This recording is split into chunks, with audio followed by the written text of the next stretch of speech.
ಶ್ರೀ ಗುರುಭ್ಯೋ ನಮಃ. ಪರಮಗುರುಭ್ಯೋ ನಮಃ. ಶ್ರೀಮದಾನಂದತೀರ್ಥ ಭಗವತ್ಪಾದಾಚಾರ್ಯ ಗುರುಭ್ಯೋ ನಮಃ. ಓಂ ನಿಷುಸೀದ ಗಣಪತೆ ಗಣೇಶೋತ್ವಾಮಾಹುರವಿಪ್ರತಮಂ ಕವೀನಾಂ ನರುತೆ ತ್ವತ್ಕ್ರಿಯತೆ ಕಿಂಚನಾರೇ ಮಹಾಮರ್ಕಂ ಮಾಘವಂ ಚಿತ್ರಮರ್ಚೆ. ಸ್ವಸ್ತಿ ಶ್ರೀರಸ್ತು ಮೇ ಶಸ್ತಂ ನಿಸ್ತುಲಾ ನಿಸ್ತುಲಾತ್ ಪುನಃ ವಸ್ತುನೋ ಅವಸ್ತುನೋ ನಿತ್ಯಂ ಸಮಸ್ತೋ ವ್ಯಸ್ತಯೋಗತಃ. ಸತ್ಯಂ ಸತ್ಯಂ ಪುನಃ ಸತ್ಯಂ ವಿಷ್ಣುತೀರ್ಥಪ್ರಸಾದತಃ. ಸರ್ವೇ ಕಾಮಾ ಭವಂತೇವ ಶಪಥೋ ಬಿಂಬಸನ್ನಿಧೌ. ಸತ್ಯಾವಿಘ್ನಕರಾಬ್ಜೋತ್ಥಾನ್ ಪಂಚಾಶದ್ವರ್ಷಪೂಜಗಾನ್ ಸತ್ಯಪ್ರಮೋದತೀರ್ಥಾರ್ಯಾನ್ ನೌಮಿನ್ಯಾಯ ಸುಧಾರತಾನ್. ಶಾಸ್ತ್ರೇಷು ಪಾರದಶ್ವಾನಂ ಶಾಸ್ತ್ರಜ್ಞೇಷು ಚ ವತ್ಸಲಂ ಭಕ್ತದೀನೋದ್ಧಾರಕರಂ ಸತ್ಯಾತ್ಮಾನಂ ಯತಿಂ ಭಜೆ. ವಿದ್ಯಾಪೀಠವಿಧಾತಾರಂ ವಿದ್ಯಾವಾರಿಧಿಚಂದಿರಂ ವಿದ್ಯಾರ್ಥಿವತ್ಸಲಂ ವಂದೇ ಮಹಾಮಹಿಮಸದ್ಗುರುಂ. ಆಪಾದಮೌಳಿಪರ್ಯಂತಂ ಗುರುಣಾಂ ಆಕೃತಿಂ ಸ್ಮರೇತ್ ತೇನ ವಿಘ್ನಾಃ ಪ್ರಣಶ್ಯಂತಿ ಸಿದ್ಧ್ಯಂತಿ ಚ ಮನೋರಥಾಃ. ಹರಿ ಓಂ ಹರಿ ಓಂ. ಪರಮಪೂಜ್ಯರಾದ ಪ್ರಾತಸ್ಮರಣೀಯರಾದ ಜ್ಞಾನಿವರೇಣ್ಯರಾದ ಜಗದ್ಗುರು ಶ್ರೀಮನ್ ಮಧ್ವಾಚಾರ್ಯ ಮೂಲ ಮಹಾಸಂಸ್ಥಾನ ಶ್ರೀಮದ್ ಉತ್ತರಾದಿ ಮಠಾಧೀಶರಾದ ಶ್ರೀ 1008 ಶ್ರೀ ಸತ್ಯಾತ್ಮತೀರ್ಥ ಶ್ರೀಪಾದಂಗಳವರ ಪಾದಕಮಲಗಳಲ್ಲಿ ಅನಂತ ಸಾಷ್ಟಾಂಗ ನಮಸ್ಕಾರಗಳನ್ನು ಸಲ್ಲಿಸಿ, ಚಾತುರ್ಮಾಸ್ಯದ ಈ ದೀರ್ಘವಾದ ದಿವ್ಯ ಜ್ಞಾನಸತ್ರದಲ್ಲಿ ನನ್ನನ್ನು ಗುರುತಿಸಿ ಆಜ್ಞೆ ಮಾಡಿ ಇದರಲ್ಲಿ ಭಾಗವಹಿಸುವ ಯೋಗವನ್ನು ಅಲ್ಪನಾದ ನನ್ನಂಥವನಿಗೂ ನೀಡಿದ್ದಕ್ಕಾಗಿ ಕೃತಜ್ಞತಾಪೂರ್ವಕವಾಗಿ ಸ್ಮರಣೆ ಮಾಡ್ತಾ, ನನಗೆ ಆಜ್ಞೆ ಮಾಡಿದ ವಿಷಯ ಷೋಡಶಿಯಲ್ಲಿ ಹೇಳಿರುವ ಅನುಸಂಧಾನಗಳು ಎಂಬುದಾಗಿ. ಈ ಷೋಡಶಿ ಗ್ರಂಥ ಅವಧೂತ ಶಿರೋಮಣಿಗಳು, ಜ್ಞಾನಿವರೇಣ್ಯರು, ತಪಸ್ವಿಗಳು 4 ವರ್ಣಾಶ್ರಮ ಧರ್ಮಗಳನ್ನು ಆಚರಿಸಿ ತೋರಿಸಿದ ಮಹಾ ವಿರಕ್ತ ಶಿಖಾಮಣಿಗಳಾದ ವಿಷ್ಣುತೀರ್ಥ ಶ್ರೀಪಾದಂಗಳವರು ಅರಣ್ಯಕಾಚಾರ್ಯರು ಅಂತಲೇ ಪ್ರಸಿದ್ಧರಾದವರು ವಾನಪ್ರಸ್ಥದಿಂದ. ಅವರ ಗ್ರಂಥ ಇದು. ಇದರಲ್ಲಿ 16 ಪ್ರಕರಣಗಳಿದೆ. ಷೋಡಶ ಪ್ರಕರಣಗಳಿಂದ ಕೂಡಿದ್ದರಿಂದಲೇ ಇದಕ್ಕೆ ಷೋಡಶಿ ಎಂಬುದಾಗಿ ಹೆಸರು ಬಂದಿದೆ. ಅನುಸಂಧಾನದ ಎಲ್ಲ ಮಜಲುಗಳನ್ನು ತೆರೆದಿಡುವ ಪುಸ್ತಕ ಅಂತ ಹೇಳಿದರೆ ತಪ್ಪಾಗಲಿಕ್ಕಿಲ್ಲ. ವಿಷ್ಣುತೀರ್ಥರು ನಿರಂತರವಾಗಿ ಅನುಸಂಧಾನ ಮಾಡಿದ ಮಹಾಪುರುಷರು. ತಾವು ಮಾಡಿದ ಅನುಸಂಧಾನಗಳನ್ನು ಎಲ್ಲರಿಗೂ ತಿಳಿಯಲಿ, ಎಲ್ಲರೂ ಈ ಅನುಸಂಧಾನಗಳನ್ನು ಮಾಡಿ ಉದ್ಧಾರವಾಗಲಿ ಅಂತನ್ನುವ ಮಹಾಕರುಣೆಯಿಂದ ಈ ಗ್ರಂಥವನ್ನು ಮಾಡಿಕೊಟ್ಟಿದ್ದಾರೆ. ಅನುಸಂಧಾನ ಮತ್ತು ಉಪಾಸನೆಗಳಲ್ಲಿ ವಿಷ್ಣುತೀರ್ಥರು ಅತ್ಯಂತ ನಿಸ್ಸೀಮವಾದ ಆಸಕ್ತಿಯನ್ನು ಹೊಂದಿದವರು. ಅನುಸಂಧಾನಕ್ಕಾಗಿಯೇ ಉಪಾಸನೆಗಾಗಿಯೇ ಮೀಸಲಾದ ಗ್ರಂಥಗಳನ್ನು ಬರೆಯುವ ಮುಖಾಂತರ ಉಪಕಾರವನ್ನು ಮಾಡಿ ನಿರಂತರವಾಗಿ ಮಾಡಬೇಕಾದ ಉಪಾಸನೆಗಳ ಬಗ್ಗೆ ತಿಳಿಸಿಕೊಟ್ಟಿದ್ದಾರೆ. ಈ ಷೋಡಶಿ ಗ್ರಂಥ 16 ಪ್ರಕರಣಗಳಿಂದ ಕೂಡಿದ ಗ್ರಂಥ. ಈ ಪ್ರಕರಣಗಳ ಹೆಸರನ್ನು ಮೊದಲಿಗೆ ನಾವು ತಿಳಿಯೋಣ. ಯಾಕೆಂದರೆ ಸಮಯದ ಅಭಾವದಿಂದ ಈ ಗ್ರಂಥದ ಪೂರ್ತಿ ಉಪಾಸನೆಗಳನ್ನು ತಿಳಿಯುವ ಅವಕಾಶ ನಮಗಾಗುವುದಿಲ್ಲ.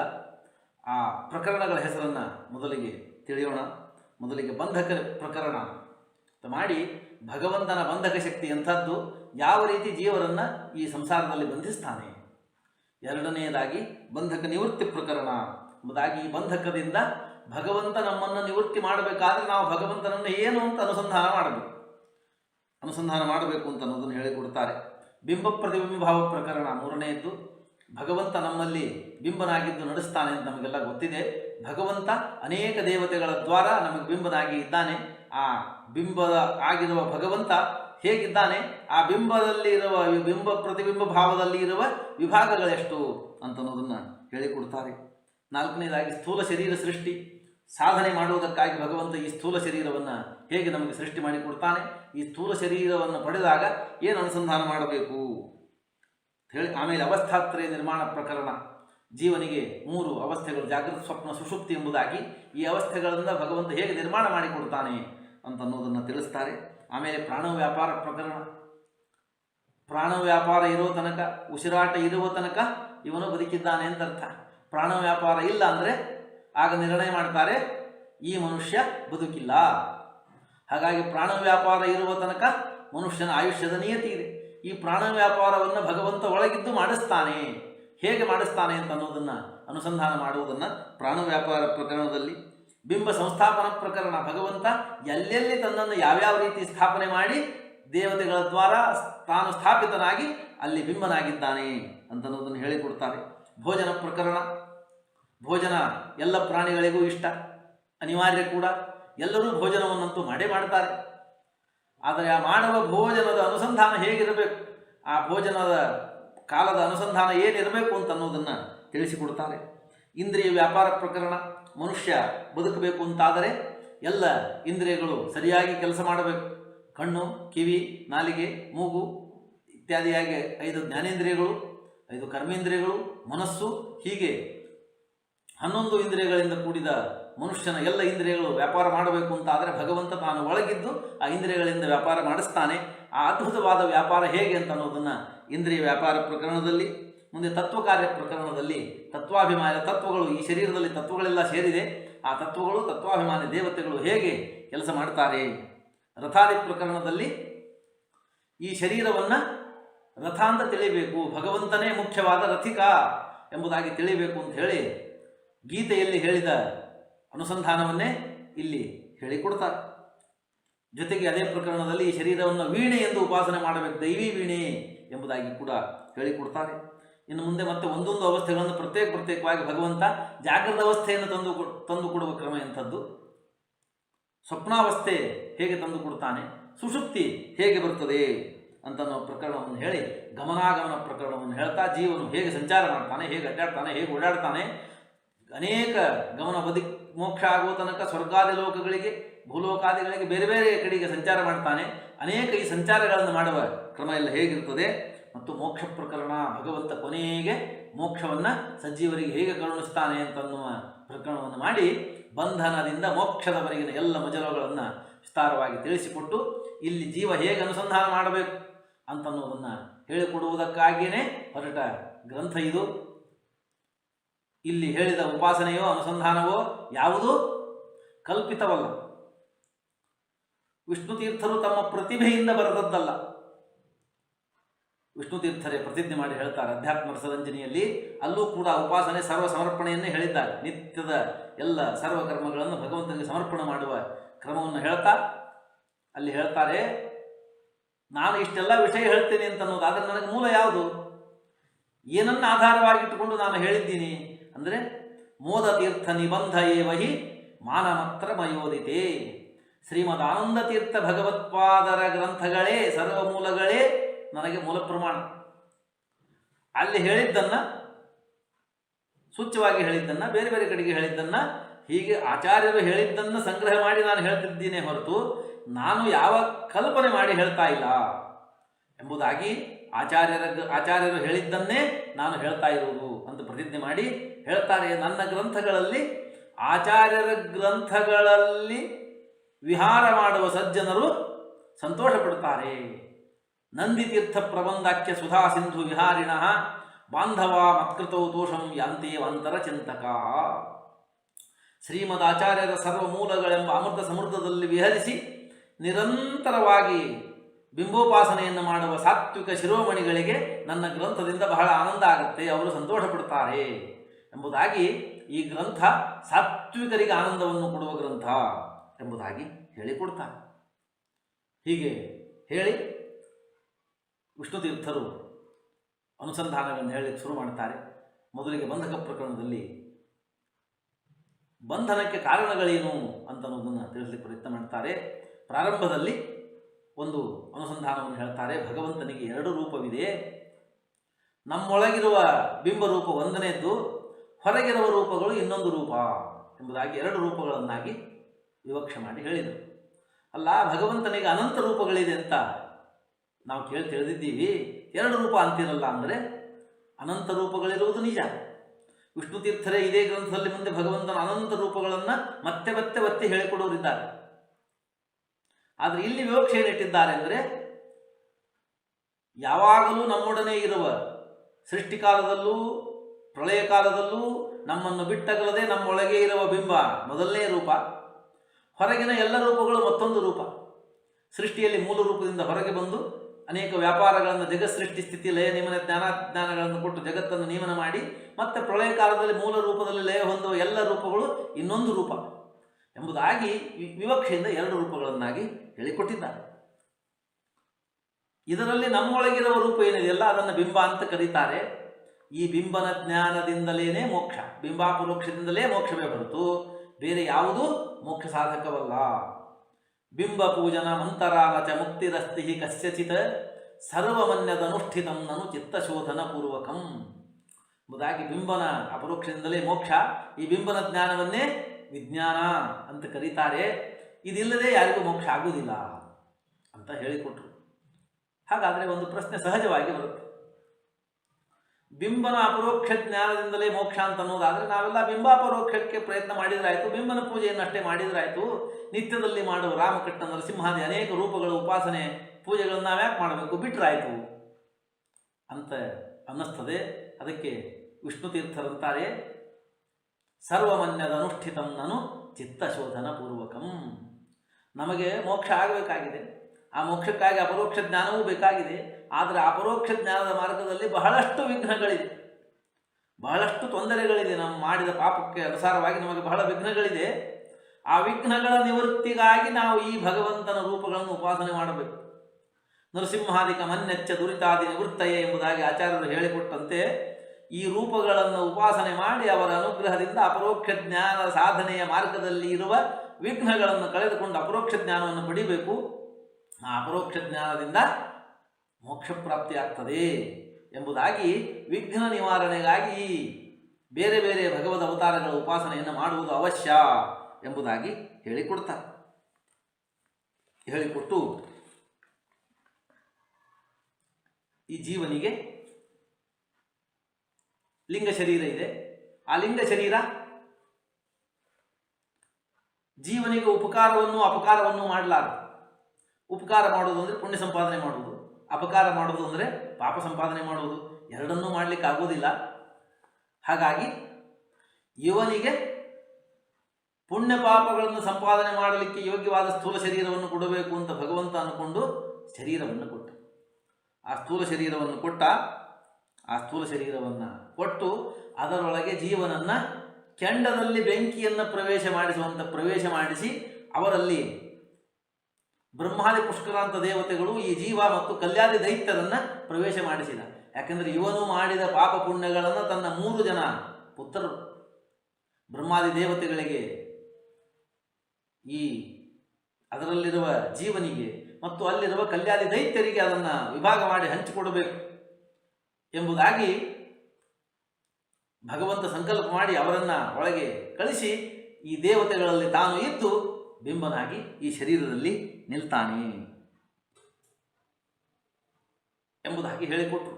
ಹೀಗೆ ಸ್ಥೂಲ ಶರೀರ ಬಂದಾಗಲೂ ಕೂಡ ಶರೀರೇಂದ್ರಿಯ ವಿಷಯಗಳು ಜೀವನಿಗೆ ಭೋಗದಾನವನ್ನು ಮಾಡಲಿಕ್ಕೆ ಸಮರ್ಥ ಆಗುವುದಿಲ್ಲ. ಯಾಕೆಂದರೆ ಈ ಶರೀರೇಂದ್ರಿಯ ವಿಷಯಗಳಿದ್ದಾಗಲೂ ಕೂಡ ಮಲಗಿದಾಗ ಆ ಪದಾರ್ಥಗಳಿಂದ ಭೋಗವಾಗಿ ಆನಂದವಾದದ್ದು ಕಾಣುವುದಿಲ್ಲ. ಹಾಗಾಗಿ ವಿಷ್ಣು ತೀರ್ಥರಂತಾರೆ, ಈ ಜೀವನಿಗೆ ಈ ಭೋಗದಾನವನ್ನು ಮಾಡಿ ನಾನು ನನ್ನದು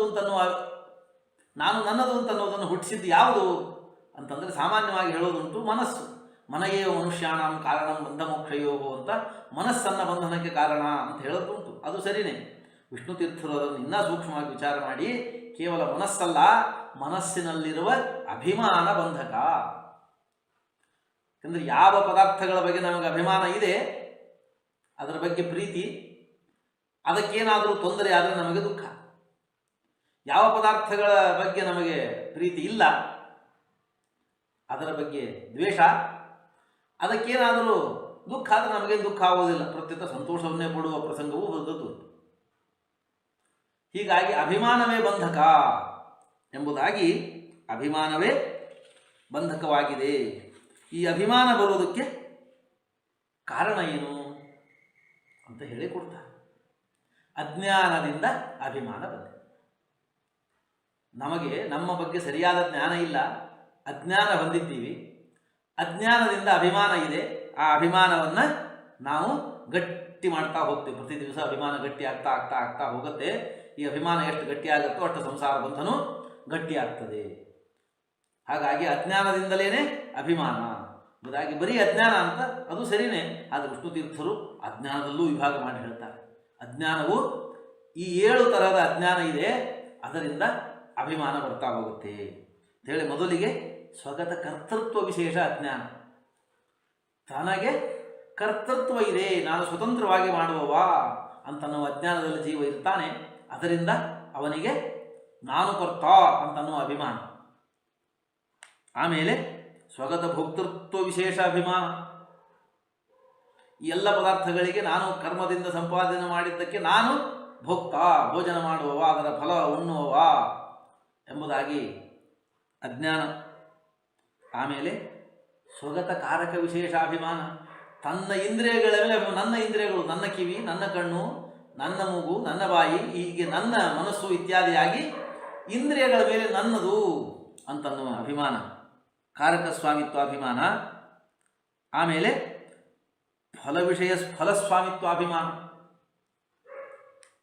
ಈ ನಾನು ಮಾಡಿದ ಕರ್ಮಗಳಿಂದ ಬರುವ ಫಲವನ್ನು ಭೋಗ ಮಾಡುವವ ನಾನು, ಇದಕ್ಕೆ ಸ್ವಾಮಿ ನಾನೇ, ನನ್ನ ಅಧೀನದಲ್ಲಿ ಫಲ ಭೋಕ್ತೃತ್ವ ಇದೆ, ನನಗೆ ಬೇಕಾದಂತೆ ನಾನು ಫಲವನ್ನು ಭೋಗ ಮಾಡುವವ ಅಂತನ್ನುವ ಅಜ್ಞಾನ. ಆಮೇಲೆ ಸರ್ವರಿಂದಲೂ ಅಪೇಕ್ಷಿತವಾದ ಸುಖದಲ್ಲಿ ಅಭಿಮಾನ. ಯಾಕೆಂದರೆ ಆ ಸುಖವೂ ಕೂಡ ದುಃಖಕ್ಕೆ ಸಮಾನವಾದದ್ದು ಅಂತನ್ನುವ ಅಜ್ಞಾನ ಇದೆ. ಸುಖವೂ ಕೂಡ ದುಃಖದಂತೆ ಕೊನೆಗೆ ಕಷ್ಟದಲ್ಲಿ ಪರ್ಯವಸಾನ ಹೊಂದುತ್ತದೆ. ಹಾಗಾಗಿ ಸುಖದಲ್ಲಿ, ಸುಖ ಸಾಧನ ಪದಾರ್ಥಗಳಲ್ಲಿ ಅಭಿಮಾನ. ಹೀಗೆ ಒಂದೊಂದೇ ಅಭಿಮಾನಗಳು ಇವನನ್ನು ಕಟ್ಟಿ ಹಾಕ್ತಾ ಹೋಗುತ್ತೆ.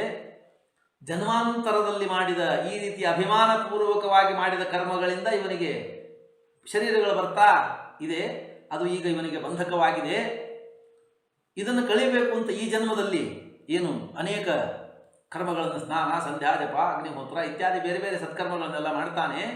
ಅದನ್ನೂ ಈ ರೀತಿಯಾಗಿ ಅಭಿಮಾನಪೂರ್ವಕವಾಗಿ ಮಾಡೋಣದರಿಂದ ಅದು ಕೂಡ ಬಂಧಕವೇ ಆಗಿಬಿಡ್ತದೆ. ಮತ್ತೆ ಮತ್ತೆ ಅದು ಬಂಧಕಾಪಾದಕವಾಗ್ತಾ ಈ ಬಂಧನದ ಸರಪಳಿ ಬೆಳೀತಾ ಹೋಗ್ತದೆ. ಆಚಾರ್ಯರು ಒಂದು ಪ್ರಮಾಣ ಕೊಟ್ಟು ಹೇಳ್ತಾರೆ ಗೀತಾ ಭಾಷ್ಯದಲ್ಲಿ, ಜೀವನ್ ಚತುರ್ದಶಾದ್ ಊರ್ಧ್ವಂ ಪುರುಷೋ ನಿಯಮೇನತು ಸ್ತ್ರೀವಾಪ್ಯನೂನ ದಶಕಂ ದೇಹಂ ಮಾನುಷಮಾರ್ಜತೆ. ಪುರುಷನಾಗಲಿ ಸ್ತ್ರೀಯಾಗಲಿ 14 ವರ್ಷಕ್ಕಿಂತ ಜಾಸ್ತಿ ಬದುಕಿದರೆ ಪ್ರತಿ ದಿವಸ ಮುಂದೆ 10 ಜನ್ಮಕ್ಕೆ ಕಡಿಮೆಯಾಗದೇ ಇರುವಷ್ಟು ಪಾಪ ಪುಣ್ಯಗಳ ಸಂಪಾದನೆ ಮಾಡ್ತಾರೆ. ಅಂದರೆ ಒಂದು ದಿವಸ ಬದುಕಿದರೆ 10 ಜನ್ಮಕ್ಕಾಗುವಷ್ಟು ಪಾಪ ಪುಣ್ಯಗಳ ಸಂಪಾದನೆ ಅಂತಾದರೆ 60, 70, 80, 90 ವರ್ಷ ಬದುಕಿದ ಮನುಷ್ಯ ಎಷ್ಟು ಜನ್ಮಗಳನ್ನು ಸಂಪಾದನೆ ಮಾಡಿಕೊಂಡು ಮರಣ ಹೊಂತಾನೆ ಅಂತ ಲೆಕ್ಕ ಹಾಕಿದರೆ ಗಾಬರಿ ಆಗ್ತದೆ. ಹಾಗಾಗಿ ಇದು ಮುಗಿಯದ ಸರಪಳಿ, ಕತ್ತರಿಸದ ಬೆಳೀತಾ ಹೋಗುವ ಸರಪಳಿ ಇದು. ಈ ಸರಪಳಿಯನ್ನು ಕತ್ತರಿಸಬೇಕು ಅಂತಾದರೆ ವಿಷ್ಣುತೀರ್ಥರು ಹೇಳಿದರು, ಈ ನಾನು ನನ್ನದು ಅಂತನ್ನುವ ಅಭಿಮಾನ ಕತ್ತರಿಸಿದಾಗ ಈ ಸರಪಳಿ ಕತ್ತರಿಸ್ತದೆ. ಆದರೆ ವಿಚಿತ್ರ ಏನು ಅಂದರೆ, ಪ್ರಪಂಚದಲ್ಲಿ ಕಬ್ಬಿಣದ ಸರಪಳಿಯನ್ನು, ಉಕ್ಕಿನ ಸರಪಳಿಯನ್ನು, ಬಂಗಾರದ ಸರಪಳಿ, ಬೆಳ್ಳಿಯ ಸರಪಳಿಯನ್ನು ಕತ್ತರಿಸುವ ಕರಕಸಗಳಿದೆ. ಆದರೆ ನಾನು ನನ್ನದು ಅಂತನ್ನುವ ಅಭಿಮಾನದ ಸರಪಳಿಯನ್ನು ಕತ್ತರಿಸುವ ಬಾಹ್ಯವಾದ ಯಾವುದೇ ಕರಗಸ ಇಲ್ಲ. ಈ ನಾನು ನನ್ನದು ಅಂತನ್ನುವ ಅಭಿಮಾನವನ್ನು ವೈರಾಗ್ಯ ಅಂತನ್ನುವ ಶಸ್ತ್ರದಿಂದಲೇ ಕತ್ತರಿಸಬೇಕು. ಆ ವೈರಾಗ್ಯ ಅಂತನ್ನುವ ಶಸ್ತ್ರ ಸಿಗಬೇಕು ಅಂತನ್ನೋದಾದರೆ ನಿತ್ಯಾನಿತ್ಯ ವಸ್ತು ವಿವೇಕ ಜ್ಞಾನ ಬರಬೇಕು. ನಿತ್ಯಾನಿತ್ಯ ವಸ್ತು ವಿವೇಕ ಜ್ಞಾನ ಬಂತು ಅಂತಂದರೆ ಅಜ್ಞಾನ ನಿವೃತ್ತಿ ಆಗುತ್ತೆ. ಆ ಅಜ್ಞಾನ ನಿವೃತ್ತಿಯಿಂದ ಬಂಧಕ ನಿವೃತ್ತಿ ಆಗ್ತದೆ ಅಂತ ಬಂಧಕ ನಿವೃತ್ತಿ ಪ್ರಕರಣದಲ್ಲಿ ವಿಷ್ಣು ತೀರ್ಥರು ಹೇಳಿಕೊಡ್ತಾರೆ. ನಮ್ಮ ಅಜ್ಞಾನಗಳು ಏನಿದೆ, ಮೊದಲಿಗೆ ನಾನು ಸ್ವಾಮಿ, ನಾನು ಕರ್ತ ಅಂತನ್ನುವ ಅಭಿಮಾನ ಇತ್ತು, ಕರ್ತೃತ್ವಾಭಿಮಾನ ಇತ್ತು. ಆದರೆ ವಿಚಾರ ಮಾಡಬೇಕು, ನನಗೆಷ್ಟು ಕರ್ತೃತ್ವ ಇದೆ, ನಾನು ಏನು ಮಾಡಬಲ್ಲೆ, ನಾನು ಮಾಡಬೇಕು ಅಂದ್ಕೊಂಡಿದ್ದ ಕೆಲಸಗಳಲ್ಲಿ ಎಷ್ಟು ಯಶಸ್ವಿ ಆಗಿದೆ, ಎಷ್ಟು ಯಶಸ್ವಿ ಆಗಿಲ್ಲ. ಆದ್ದರಿಂದ ನಾನು ಸ್ವತಂತ್ರ ಕರ್ತ ಆಗಿದ್ದರೆ ನನ್ನ ಅಪೇಕ್ಷೆಗಳೆಲ್ಲ ಪೂರ್ತಿ ಆಗಬೇಕಾಗಿತ್ತು. ಆದ್ದರಿಂದ ನನಗೆ ಕರ್ತೃತ್ವ ಇಲ್ಲ. ಬಂಧಕಕ್ಕೆ ಮುಖ್ಯ ಕಾರಣನಾದ ಭಗವಂತನೇ ಈ ಶರೀರ ಇಂದ್ರಿಯ ವಿಷಯ ಮನಸ್ಸುಗಳಿಗೆ ಮುಖ್ಯ ಯಜಮಾನ. ಅವನ ಅಧೀನರಾಗಿ ಎಲ್ಲ ದೇವತೆಗಳಿದ್ದಾರೆ. ಭಗವಂತನ ಇಚ್ಛೆಯಂತೆ ದೇವತೆಗಳು ಕೆಲಸ ಮಾಡ್ತಾರೆ. ಅವರ ಅಧೀನನಾಗಿ ನಾನು ಕೆಲಸ ಮಾಡುವ ಅಲ್ಪ ಕರ್ತೃತ್ವವುಳ್ಳ ಪ್ರಾಣಿ. ನನಗೆ ಬಹಳ ಕರ್ತೃತ್ವ ಇಲ್ಲ ಅಂತ ಕರ್ತೃತ್ವದ ಅನುಸಂಧಾನ ಬಂತು ಅಂತಾದರೆ, ಕರ್ತೃತ್ವದ ಬಗೆಗಿನ ಅಜ್ಞಾನ ಕಳಿತು ಅಂತಾದರೆ ನಾನು ಕರ್ತ ಅಂತನ್ನುವ ಅಭಿಮಾನ ಕಳೀತಾ ಹೋಗುತ್ತೆ. ಅದೇ ರೀತಿ ನಾನು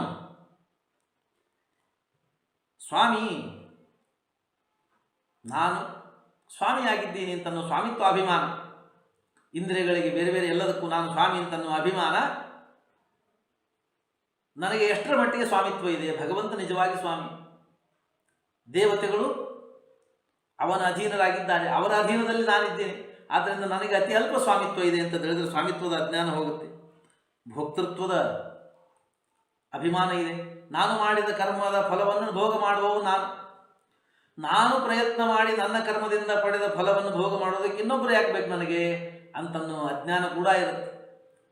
ಆದರೆ ನಾನು ಪಡೆದ ಫಲವನ್ನು ಎಷ್ಟರ ಮಟ್ಟಿಗೆ ಭೋಗ ಮಾಡುವ ಸ್ವಾತಂತ್ರ್ಯ ನನಗಿದೆ. ನಾನು ಪಡೆದ ಎಷ್ಟೋ ಪದಾರ್ಥಗಳನ್ನು ನನಗೆ ಭೋಗ ಮಾಡಲಿಕ್ಕೆ ಆಗುವುದಿಲ್ಲ, ಅಥವಾ ಅದನ್ನು ಭೋಗ ಮಾಡಿದ್ದು ಅದು ಆಗುವುದಿಲ್ಲ. ಆದ್ದರಿಂದ ಭೋಕ್ತೃತ್ವದ ಅಭಿಮಾನ ಬಿಡಬೇಕು. ನಮಗೆ ಎಷ್ಟಿದೆ ಅಂತ ಅನ್ನೋದು ನೋಡಬೇಕು. ಎಷ್ಟು ಸಂಪಾದನೆ ಮಾಡಿದ್ದಾನೆ, ಆದರೆ ಭೋಗ ಎಷ್ಟು ಮಾಡಲಿಕ್ಕಾಗುತ್ತೆ? ಎಷ್ಟೋ ಸಂದರ್ಭಗಳಲ್ಲಿ ಪೂರ್ತಿಯಾಗಿ ಬಡಿಸಿದ ಎಲೆ ಮೇಲೆ ಕೂತ್ಕೊಂಡು ಇನ್ನೇನು ಊಟ ಕೂಡಬೇಕು ಅಂತ ಅನ್ನೋ ಸಂದರ್ಭದಲ್ಲೂ ಯಾವುದೋ ಕಾರಣಕ್ಕೆ ಅಲ್ಲಿಂದ ಎದ್ದು ಹೋದ ಪ್ರಸಂಗಗಳಿದೆ. ಆದ್ದರಿಂದ ಭೋಕ್ತೃತ್ವ ಅಂತನ್ನೋದು ಸ್ವತಂತ್ರವಾಗಿ ನನಗೇನಿಲ್ಲ ಅಂತ ವಿಚಾರ ಮಾಡ್ತಾ ಮಾಡ್ತಾ ಹೊರಟ್ರೆ ಗೊತ್ತಾಗುತ್ತೆ. ಅದೇ ರೀತಿ ನನ್ನ ಇಂದ್ರಿಯಗಳು ಅಂತನ್ನುವ ಕಾರಕ ಸ್ವಾಮಿತ್ವಾಭಿಮಾನ, ಈ ಕಾರಕಗಳ ಬಗ್ಗೆ ಭಾರಿ ಅಭಿಮಾನ ಇದೆ. ಆದರೆ ಇದು ಎಷ್ಟರ ಮಟ್ಟಿಗೆ ನನ್ನದು ಅಂತಾಗಿದ್ದರೆ, ಇದು ನನ್ನ ಮಾತು ಕೇಳಿದರೆ ನನ್ನದು, ನನ್ನ ವಶದಲ್ಲಿದ್ದರೆ. ಆದರೆ ಇದು ಎಷ್ಟು ನನ್ನ ವಶದಲ್ಲಿದೆ? ಕಣ್ಣು ನನ್ನ ವಶದಲ್ಲಿ ಇಲ್ಲ, ನಾನು ನೋಡಬೇಡ ಅಂದದ್ದನ್ನು ನೋಡುತ್ತೆ. ಕಿವಿ ನನ್ನ ವಶದಲ್ಲಿ ಇಲ್ಲ, ನಾನು ಕೇಳಬೇಡ ಅಂದದ್ದನ್ನು ಕೇಳುತ್ತೆ. ಬಾಯಿ ನನ್ನ ವಶದಲ್ಲಿ ಇಲ್ಲ, ನಾನು ತಿನ್ನಬೇಡ ಅಂದದ್ದನ್ನು ತಿನ್ನುತ್ತೆ. ನಾನು ಮಾತಾಡಬೇಡ ಅಂತಂದದ್ದನ್ನು ಮಾತಾಡ್ತಾ ಇದೆ. ಆದ್ದರಿಂದ ಇಂದ್ರಿಯಗಳು ನನ್ನ ವಶದಲ್ಲಿ ಇಲ್ಲ. ನನ್ನ ವಶದಲ್ಲಿ ಇದ್ದರೆ ನಾನು ಹೇಳಿದ್ದನ್ನೇ ಕೇಳುವುದಿಲ್ಲ. ಅಷ್ಟೇ ಅಲ್ಲ, ನಾನು ಅಂದ್ಕೊಂಡಿದ್ದೀನಿ ನನ್ನ ಇಂದ್ರಿಯ ಹಾಗೆ ಹೀಗೆ ನನ್ನ ಜೊತೆಗೆ ಇರ್ತದೆ ಅಂತೇಳಿ ಯಾವುದೋ ಒಂದು ಸಂದರ್ಭದಲ್ಲಿ ಇಂದ್ರಿಯಗಳ ಶಕ್ತಿ ಕಡಿಮೆ ಆಗಿಬಿಡುತ್ತೆ, ನನ್ನ ಕೆಲಸ ಮಾಡೋದನ್ನು ನಿಲ್ಲಿಸಿಬಿಡುತ್ತೆ. ಹಾಗಾಗಿ ನನ್ನದಾಗಿದ್ದರೆ ನಾನು ಹೇಳಿದಂತೆ ಕೇಳಬೇಕಾಗಿತ್ತು. ನಿನ್ನ ಶಕ್ತಿಯನ್ನು ನೀನು ಕಳ್ಕೋಬೇಡ, ನೀನು ಮತ್ತೆ ಕೆಲಸ ಶುರು ಮಾಡು ಅಂತ ಹೇಳಿದ್ರೆ ಇಂದ್ರಿಯ ಮಾಡಬೇಕಾಗಿತ್ತು, ಮಾಡುವುದಿಲ್ಲ. ಆದ್ದರಿಂದ ಇಂದ್ರಿಯಗಳು ನನ್ನ ವಶದಲ್ಲಿ ಇಲ್ಲ. ಹಾಗಾಗಿ ನನ್ನ ಇಂದ್ರಿಯಗಳು ಅಂತನ್ನೋದು ನಾನು ಪಡ್ತಾ ಇರುವ ಸುಳ್ಳು ಅಭಿಮಾನ ಅಂತ ತಿಳಿದ್ರೆ ಅದರ ಬಗ್ಗಿನ ಅಭಿಮಾನ ಕಡಿಮೆ ಆಗುತ್ತೆ. ಕೊನೆಗೆ ಫಲಸ್ವಾಮಿತ್ವಾಭಿಮಾನ,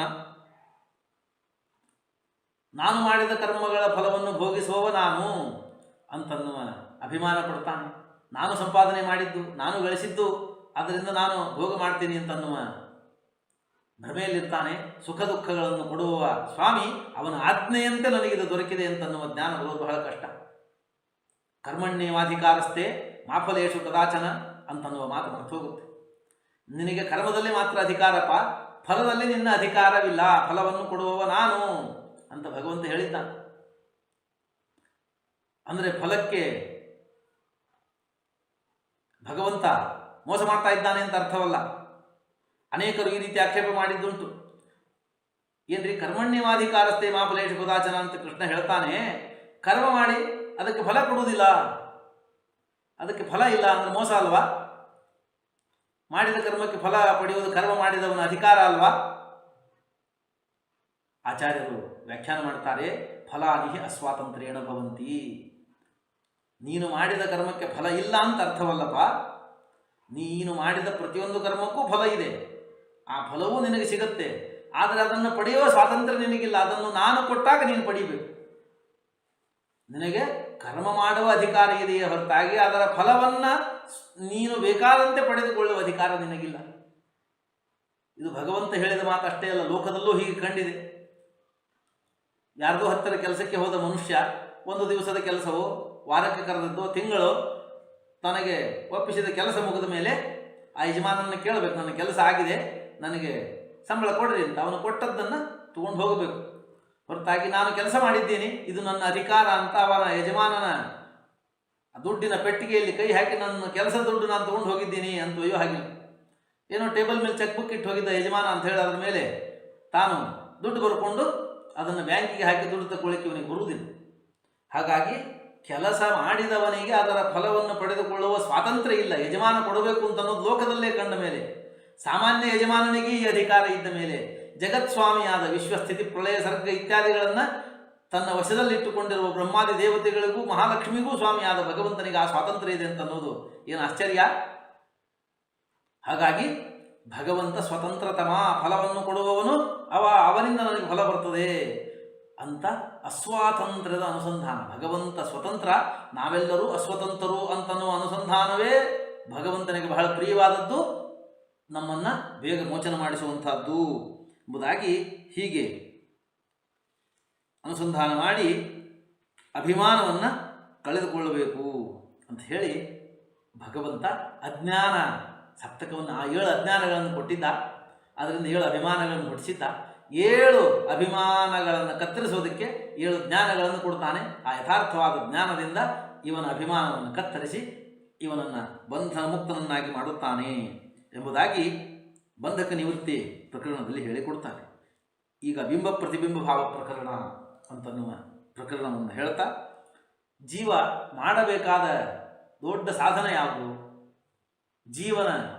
ಜೀವನದ ಸಾರ್ಥಕತೆ ಯಾವುದರಲ್ಲಿದೆ ಅಂದರೆ ನಿರಂತರವಾದ ಹರಿಸ್ಮರಣೆ, ಹರಿಪ್ರವಣತ್ವ. ಅಧ್ಯಾತ್ಮ ರಸದಲ್ಲಿ ವಿಷ್ಣುತೀರ್ಥರು ಹೇಳ್ತಾರೆ, ಏನ ಕೇನ ಮಿಷೇಣ ಸಂತತ ಮಾದರೇಣ ಮನೋಗತಿ ಶ್ರೀಹರೇಶ್ಚರಣಾಬ್ಜಯೋರಿದಮೇವ ಸಾಧನ ಮೀರಿತಂ. ಯಾವುದೋ ನಿಮಿತ್ತದಿಂದ, ಕಾರಣಗಳಿಂದ ಭಗವಂತನಲ್ಲಿ ಮನಸ್ಸು ನಿಲ್ಲಬೇಕು, ಭಗವಂತನ ಸ್ಮರಣೆ ಆಗಬೇಕು, ಅದು ಸಾಧನ. ಬೇರೆದೆಲ್ಲ ಅದಕ್ಕೆ ಸಾಧನವೇ ಹೊರತು ನೇರ ಸಾಧನವಲ್ಲ. ಭಗವಂತನ ಸ್ಮರಣೆಯೇ ನಿಜವಾದ ಸಾಧನ, ಅದನ್ನು ಮಾಡಬೇಕು ಎಂಬುದಾಗಿ ಹೇಳಿಕೊಡ್ತಾರೆ. ಎಷ್ಟರ ಮಟ್ಟಿಗೆ ವಿಷ್ಣುತೀರ್ಥರು ಇದನ್ನು ಆಗ್ರಹ ಮಾಡಿ ಹೇಳ್ತಾರೆ ತಮ್ಮ ಪತ್ರದಲ್ಲಿ ಬರೀತಾರೆ. ಬದರಿ, ಕಾಶಿ, ಪ್ರಯಾಗ ಮುಂತಾದ ಬಹಳ ಶ್ರೇಷ್ಠ ಕ್ಷೇತ್ರ ಅಂತ ತಿಳ್ಕೊಂಡು ಹೋಗಿಬಿಡಬೇಡಿ. ನಿಮ್ಮ ಮನೆಯಲ್ಲಿ ಮಾಡುವುದಕ್ಕಿಂತ ಹೆಚ್ಚಿನ ಭಗವತ್ ಸ್ಮರಣೆ ಮಾಡಲಿಕ್ಕೆ ನಿಮಗೆ ಆ ಕ್ಷೇತ್ರಗಳಲ್ಲಿ ಸಾಧ್ಯ ಆಗೋದಾದರೆ ಅದು ಒಳ್ಳೆಯ ಕ್ಷೇತ್ರ ಅಂತ ಹೋಗಿ. ಅಥವಾ ನಿಮಗೆ ಯಾತ್ರೆಗೆ ಹೋಗುವ ಸಂದರ್ಭದಲ್ಲಿ ಒತ್ತಡ ಇದೆ, ಬೇಗ ಬೇಗ ಹೋಗಬೇಕು, ಮುಂದೆ ಹೋಗಬೇಕು ಅಂತ ನಾವು ಯಾವುದೋ ಕಾರಣಗಳಿಂದ ನಿಮ್ಮ ಮನೆಯಲ್ಲಿ ಮಾಡುವಷ್ಟು ಧರ್ಮವು ನಿಮಗೆ ಅಲ್ಲಿ ಮಾಡಲಿಕ್ಕೆ ಆಗೋದಿಲ್ಲ, ಭಗವತ್ ಸ್ಮರಣೆ ಅಲ್ಲಿ ಮಾಡಲಿಕ್ಕೆ ಆಗೋದಿಲ್ಲ ಅಂತ ಆದರೆ ಅದಕ್ಕಿಂತ ನಿಮಗೆ ನಿಮ್ಮ ಮನೆಯೇ ಶ್ರೇಷ್ಠವಾದ ಕ್ಷೇತ್ರ ಅಂತ ಅಭಿಪ್ರಾಯ. ಭಗವತ್ ಸ್ಮರಣೆ ಸಾಧ್ಯ ಆಗಬೇಕು, ಎಲ್ಲ ಆಗೋದಿಲ್ಲ, ಅದು ಸಾಧನವಲ್ಲ ಅಂತ ಅಭಿಪ್ರಾಯದಿಂದ ಭಗವತ್ ಸ್ಮರಣೆಯೇ ಶ್ರೇಷ್ಠವಾದ ಸಾಧನ ಅಂತ ಅನ್ನೋದನ್ನು ಹೇಳಿಕೊಡ್ತಾ, ಭಗವಂತನ ಸ್ಮರಣೆಯೇ ಶ್ರೇಷ್ಠವಾದ ಸಾಧನ. ಹಾಗಾಗಿ ಇದನ್ನು ನಿರಂತರವಾಗಿ ಮಾಡಬೇಕು ಅಂತನ್ನೋದನ್ನು ಹೇಳ್ತಾ ಇದನ್ನು ತಿಳಿಸಿಕೊಡುವರಿದ್ದಾರೆ. ಈ ಜೀವನನ್ನು ಲಿಂಗದ ಶರೀರದ ಜೊತೆಗೆ ಸೇರಿಸಿಟ್ಟಿದ್ದಾನೆ. ಸ್ವರೂಪ ಶರೀರ ಮತ್ತು ಲಿಂಗ ಶರೀರಗಳನ್ನು ಅದರ ಮೇಲೆ ಇದಿದ್ದರೆ ಅದು ಚಿದಚಿನ್ಮಿಶ್ರಿತವಾಗಿದೆ ಅಂತ ಹೇಳಿಕೊಟ್ಟಿದ್ದಾರೆ. ಸ್ವರೂಪ ಶರೀರ ಚಿತ್ತು, ಈ ಲಿಂಗ ಶರೀರ ಅಚೇತನ. ಹಾಗಾಗಿ ಚಿದಚಿನ್ಮಿಶ್ರಿತವಾಗಿ ಇದೆ. ಇದು ಈ ಜೀವನಲ್ಲೇ ಭಗವಂತ ಹರಿಶಬ್ದವಾಚ್ಯನಾಗಿ ಬಿಂಬರೂಪದಿಂದ ಮುಖದಲ್ಲಿ ಮುಖ, ತಲೆಯಲ್ಲಿ ತಲೆ, ಕೈಯಲ್ಲಿ ಕಾಲು ವಿಕ್ರಮದಿಂದ ವ್ಯಾಪಿಸಿ ಇದ್ದಾನೆ ಅಂತನ್ನೋದನ್ನು ಹೇಳಿಕೊಟ್ಟಿದ್ದಾನೆ. ಆದರೆ ಈ ಭಗವಂತ ನೇರವಾಗಿ ನಮಗೆ ಬಿಂಬನಲ್ಲ. ಭಗವಂತನಿಗೆ ನೇರವಾಗಿ ಬಿಂಬರಾಗುವ ಯೋಗ್ಯತೆ ನಮ್ಮದಲ್ಲ.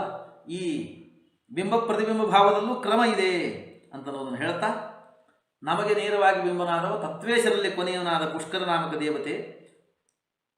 ಆ ಪುಷ್ಕರನಲ್ಲಿ ಶನೈಶ್ಚರ, ಆ ಶನೈಶ್ಚರಲ್ಲಿ ಉಷಾದೇವಿ, ಉಷಾದೇವಿಯಲ್ಲಿ ಬುಧ, ಬುಧನಲ್ಲಿ ಸ್ವಹಾದೇವಿ, ಸ್ವಹಾದೇವಿಯಲ್ಲಿ ಪರ್ಜನ್ಯ, ಪರ್ಜನ್ಯನಲ್ಲಿ ವಿಘ್ನೇಶ, ಅಶ್ವಿನಿ ದೇವತೆ ಮತ್ತು ಕುಬೇರ, ಅವರಲ್ಲಿ ಮಿತ್ರ ನಿವೃತ್ತಿ, ಅವರಲ್ಲಿ ಅಗ್ನಿ, ಅವರಲ್ಲಿ ವರುಣ, ವರುಣನಲ್ಲಿ ಚಂದ್ರ, ಸೂರ್ಯ, ಧರ್ಮ ಮತ್ತು ಶತರೂಪಾದೇವಿ, ಅವರಲ್ಲಿ ಪ್ರವಹ, ಅವರಲ್ಲಿ ಅನಿರುದ್ಧ, ಸ್ವಯಂಭವನು, ಬೃಹಸ್ಪತಿ, ದಕ್ಷರತಿ, ಶಚಿದೇವಿ, ಅಲ್ಲಿ ಅಹಂಕಾರಿಕ ಪ್ರಾಣ, ಇಂದ್ರಕಾಮರು, ಉಮಾ, ವಾರುಣಿ, ಸೌಪರ್ಣಿಗಳು, ಅಲ್ಲಿ ರುದ್ರಶೇಷ ಗರುಡರು, ಅವರಲ್ಲಿ ಸರಸ್ವತಿ ಭಾರತಿ ದೇವಿ, ಅವರಲ್ಲಿ ಬ್ರಹ್ಮವಾಯುಗಳು, ಅಲ್ಲಿ ಮಹಾಲಕ್ಷ್ಮಿ, ಅಲ್ಲಿ ಶ್ರೀಹರಿ. ಈ ರೀತಿಯಾಗಿ ಪರಂಪರೆಯಾಗಿ ಇದ್ದಾನೆ. ಪರಂಪರೆಯಾಗಿ ಭಗವಂತ ಬಿಂಬನಾಗಿದ್ದಾನೆ.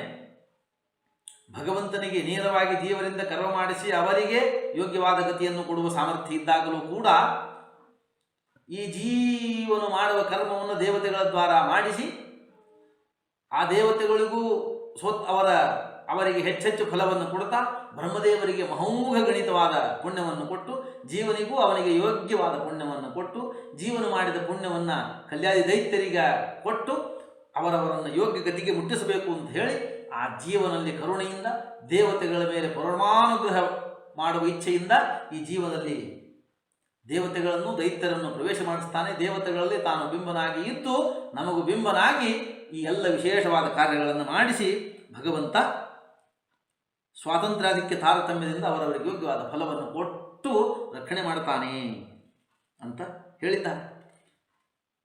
ಈ ದ್ರವ್ಯ ಬಿಂಬಭಾವ, ಗುಣಬಿಂಬ ಭಾವ, ಕ್ರಿಯಾಬಿಂಬ ಭಾವ ಎಂಬುದಾಗಿ 3 ಭಾವವನ್ನು ಹೇಳಿಕೊಡ್ತಾನೆ. ಈಗ ಲಕ್ಷ್ಮಾದಿಗಳನ್ನು ಪ್ರಾರಂಭ ಮಾಡಿ ಪುಷ್ಕರವರೆಗೆಲ್ಲರೂ ಹಾಲು ಮತ್ತು ನೀರು ಸೇರಿದಂತೆ ಒಬ್ಬರೊಳಗೊಬ್ಬರು ಇದ್ದಾರೆ ಅಂತ ಹೇಳಿಕೊಟ್ಟಿದ್ದಾರೆ ಪ್ರಾರಂಭದಲ್ಲಿ.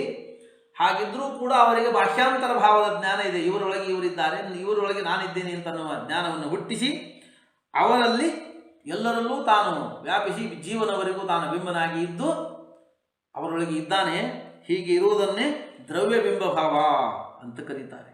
ಅದೇ ರೀತಿಯಾಗಿ 50 ವರ್ಣಗಳು, ಷಡ್ಜಾದ್ಯನೇಕ ವಿಧ ಸ್ವರಗಳು, ಮಧುರವಾದ ಶಬ್ದಗಳು, ಶೀತೋಷ್ಣವ ರೂಪಗಳು, ಸುಖ ದುಃಖಾದಿ ಸ್ಪರ್ಶನು, ಶುಕ್ಲಾದ್ಯನೇಕ ವಿಧ ರೂಪ, ಅದೇ ರೀತಿ ಜ್ಞಾನ, ಆನಂದ, ಇಚ್ಛಾ, ಕೃತಿ, ವೀರ್ಯ, ಔದಾರ್ಯ, ಪ್ರಾಗಲ್ಭ್ಯ, ವಿರಾಗ, ಶಮ, ದಮ ಇತ್ಯಾದಿಗಳೆಲ್ಲ ಗುಣಗಳು ಯಾವ್ಯಾವ ಜೀವರಿಗೆ ಯಾವ್ಯಾವ ಗುಣಗಳೋ ಆಯಾ ಗುಣಗಳಲ್ಲಿ ಭಗವಂತ ತನ್ನ ಗುಣಗಳನ್ನು ಇಟ್ಟಿದ್ದಾನೆ. ಇದು ಗುಣಬಿಂಬ ಭಾವ ಅಂತ ಕರೀತದೆ.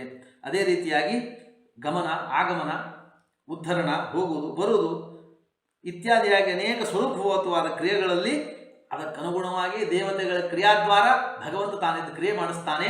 ಇದನ್ನು ಕ್ರಿಯಾಬಿಂಬ ಭಾವ ಅಂತ ಕರೀತಾರೆ ಎಂಬುದಾಗಿ 3 ವಿಭಾಗಗಳನ್ನು ಇದರಲ್ಲಿ ಹೇಳಿಕೊಡ್ತಾರೆ. ಹೀಗೆ ಹೇಳಿ ಭಗವಂತ ಜೀವರಿಗೆ ಕರುಣೆಯಿಂದ ಸ್ಥೂಲ ಶರೀರವನ್ನು ಕೊಟ್ಟ.